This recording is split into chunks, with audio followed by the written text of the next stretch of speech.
My project was 3D animation. This animation was supposed to invoke the look and feel of an opening scene to a video game.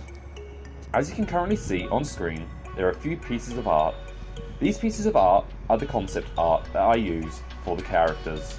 The reason for these is that they would later become the reference sheets for the creation of the characters themselves, as well as being something to ground the whole world around.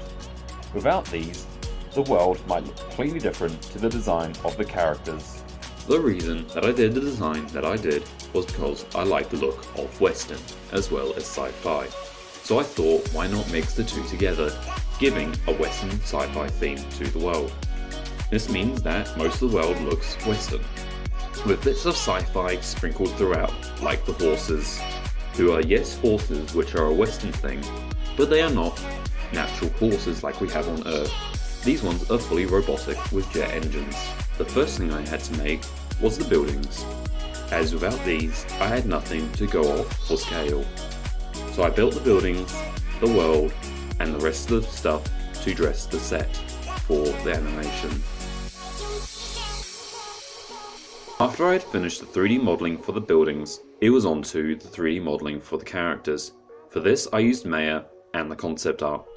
The concept art was used for reference images so that the scale and the look of the characters would be right to the other parts of their bodies. The reason I used Maya was because it was the same software, so I could import the characters into the final animation once they were finished. Once I had finished all of my 3D modelling, it was time for texturing. This meant that I had to learn Substance Painter. Luckily, Substance Painter is quite an intuitive software, with easy to use things all around. This meant that it did not take me long to learn how to use the software correctly and easily. So I did all the textures for the buildings and the characters all at once. This meant that after I had finished and exported all of these textures and their maps, it was time to go back to Maya and import them all, one at a time, onto the objects. There were 3 things that I had to learn for my project.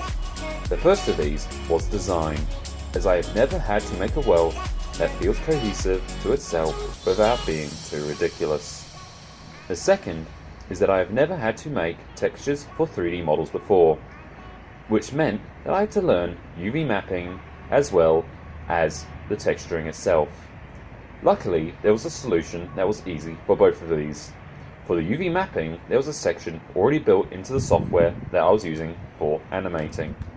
And for the texturing, I use this software called Substance Painter, which is widely used, meaning there is a load of tutorials and forums out there for me to use and to learn from.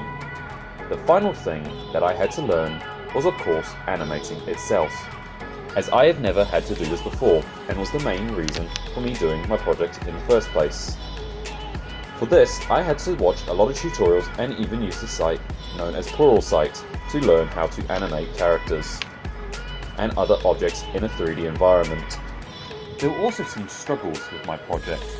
The first of these was the time limit, as I only had a year to do my project in, which was a squeeze, as I was only doing my project by myself. The second was rigging.